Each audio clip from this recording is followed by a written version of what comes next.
जय श्री कृष्ण। नमस्कार दोस्तों, स्वागत है आप सभी का हमारे चैनल भक्ति ज्ञान में।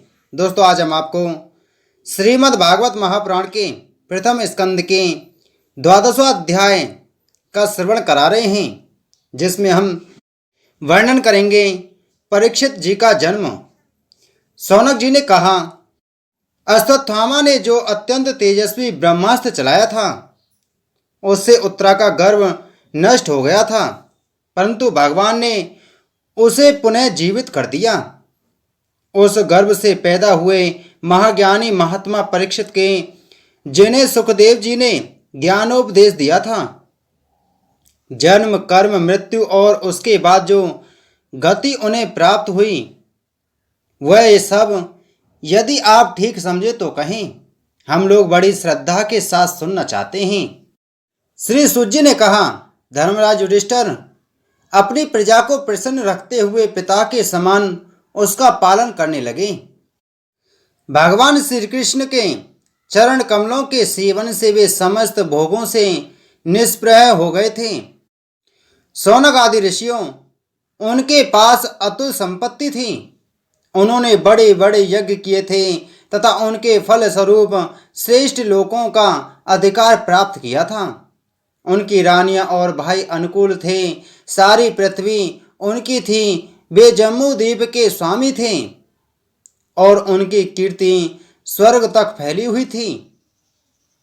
उनके पास भोग की ऐसी सामग्री थी जिसके लिए देवता लोग भी लालायित रहते हैं, परंतु जैसे भूखे मनुष्यों को भोजन के अतिरिक्त दूसरे पदार्थ नहीं सुहाते, वैसे ही उन्हें भगवान के सिवा दूसरी कोई वस्तु सुख नहीं देती थी।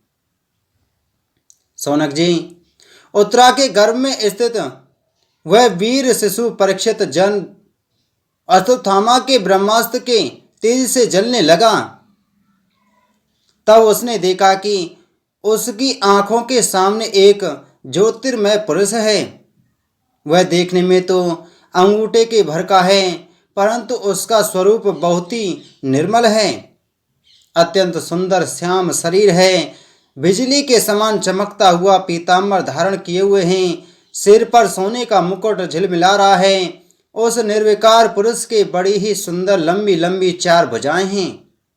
कानों में तपाए हुए स्वर्ण के सुंदर कुंडल हैं। आंखों में लालिमा है।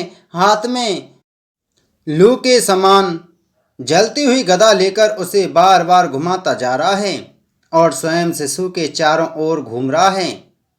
जैसे सूर्य अपनी किरणों से कोहरे को भगा देते हैं, वैसे ही वह उस गदा के द्वारा ब्रह्मास्त्र के तेज को शांत करता जा रहा था। उस पुरुष को अपने समीप देखकर वह गर्भस्थ शिशु सोचने लगा कि यह कौन है। किस प्रकार उस 10 मास के गर्भस्थ शिशु के सामने ही धर्म रक्षक अप्रमेय भगवान श्री कृष्ण ब्रह्मास्त्र के तेज को शांत करके वहीं अंतर्ध्यान हो गए। तदंतर अनुकूल ग्रहों के उदय से युक्त समस्त सद्गुणों को विकसित करने वाले शुभ कर समय में पांडु के वंशधर परीक्षित का जन्म हुआ। जन्म के समय ही वह बालक इतना तेजस्वी दिख पड़ता था, मानो स्वयं पांडु ने ही फिर से जन्म लिया हो। पौत्र के जन्म की बात सुनकर राजा युधिष्ठिर मन में बहुत प्रसन्न हुए। उन्होंने धौम्य कृपाचार्य आदि ब्राह्मणों से मंगल वाचन और जात कर्म संस्कार करवाए। महाराज युधिष्ठिर दान के योग्य समय को जानते थे। उन्होंने प्रजा तीर्थ नामक काल में अर्थात नाल काटने के सम पहले ही ब्राह्मणों को स्वर्ण गौएं, पृथ्वी, गांव, उत्तम जाति के हाथी घोड़े और उत्तम अन्न का दान दिया। ब्राह्मणों ने संतुष्ट होकर अत्यंत विनयी युधिष्ठिर से कहा, पूर्ववंश शिरोमणे काल की दुर्निवाल गति से यह पवित्र पूर्ववंश मिटना ही चाहता था, परंतु तुम लोगों पर कृपा करने के लिए भगवान विष्णु ने यह बालक देकर इसकी रक्षा कर दी। इसलिए इसका नाम विष्णु रात होगा। निसंदेह यह बालक संसार में बड़ा यशस्वी, भगवान का परम भक्त और महापुरुष होगा। युधिष्ठिर ने कहा, महात्माओं, यह बालक क्या अपने उज्ज्वल यश से हमारे वंश में पवित्र कीर्ति महात्मा राजर्षियों का अनुसरण करेगा? ब्राह्मणों ने कहा, धर्मराज, यह मनुपुत्र इक्ष्वाकु के समान अपनी प्रजा का पालन करेगा तथा दशरथ नंदन भगवान श्री राम के समान ब्राह्मण भक्त और सत्य प्रतिज्ञ होगा। उसी नर नरेश शिवी के समान दाता और शरणागत वत्सल होगा तथा याज्ञिकों में दुष्यंत के पुत्र भरत के समान एवं वंश का यश फैलाएगा। धनुर्धरों में यह सहस्त्रबाहु अर्जुन और अपने दादा पार्थ के समान अग्रगण्य होगा। यह अग्नि के समान दुर्धर्ष और समुद्र के समान दुस्तर होगा। यह सिंह के समान पराक्रमी, हिमाचल की तरह आश्रय लेने योग्य पृथ्वी के सदस्य तितिक्षु और माता पिता के समान सहनशील होगा। इसमें पिता में ब्रह्मा के समान समता रहेगी। भगवान शंकर की तरह यह कृपालु होगा और संपूर्ण प्राणियों को आश्रय देने में यह लक्ष्मीपति भगवान विष्णु के समान होगा। यह समस्त सद्गुणों की महिमा धारण करने में श्री कृष्ण का अनुयायी होगा। रंति देव के समान उदार होगा और यायातियों के समान धार्मिक होगा। धैर्य में बलि के समान और भगवान श्री कृष्ण के प्रति दृढ़ निष्ठा में यह प्रहलाद के समान होगा। यह बहुत से अश्वमेध यज्ञों का करने वाला और वृद्धों का सेवक होगा। इसके पुत्र राजर्षि होंगे। मर्यादा का उल्लंघन करने वालों को यह दंड देगा। यह पृथ्वी माता और धर्म की रक्षा के लिए कलयुग का भी दमन करेगा। ब्राह्मण कुमार के हिसाब से तक्षक के द्वारा इसकी मृत्यु सुनकर यह सबकी आसक्ति छोड़ देगा और भगवान के चरणों की शरण लेगा। राजन, व्यास नंदन सुखदेव जी से यह आत्मा के यथार्थ स्वरूप का ज्ञान प्राप्त करेगा और अंत में गंगा तट पर अपने शरीर को त्याग कर निश्चय ही अभय पद प्राप्त करेगा। ज्योतिष शास्त्र की विशेषज्ञ ब्राह्मण राजा युधिष्ठिर को इस प्रकार बालक के जन्म लग्न का फल बतलाकर और भेंट पूजा लेकर अपने अपने घर चले गए।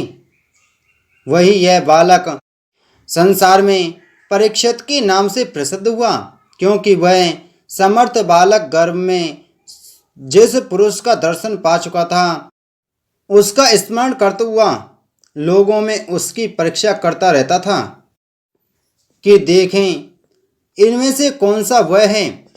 जैसे शुक्ल पक्ष में दिन प्रतिदिन चंद्रमा अपनी कलाओं से पूर्ण होता हुआ बढ़ता है, वैसे ही वह राजकुमार भी अपने गुरुजनों के लालन पालन से क्रमशः अनुदिन बढ़ता हुआ शीघ्र ही सयाना हो गया। इसी समय स्वजनों के वध का प्रायश्चित करने के लिए राजा युधिष्ठिर ने अश्वमेध यज्ञ के द्वारा भगवान की आराधना करने का विचार किया, परंतु प्रजा से वसूल किए हुए कर और दंड जुर्माने की रकम के अतिरिक्त और धन न होने के कारण वे बड़ी चिंता में पड़ गए। उनका अभिप्राय समझकर भगवान श्री कृष्ण की प्रेरणा से उनके भाई उत्तर दिशा में राजा मरुत और ब्राह्मणों द्वारा छोड़ा हुआ बहुत सा धन ले आए। उससे यज्ञ की सामग्री एकत्र करके धर्मभीरु महाराज युधिष्ठिर ने 3 अश्वमेध यज्ञों के द्वारा भगवान की पूजा की। युधिष्ठिर के निमंत्रण से पधारे हुए भगवान ब्राह्मणों द्वारा उनका यज्ञ संपन्न कराकर अपने सुहृद पांडवों की प्रसन्नता के लिए कई महीनों तक वहीं रहे।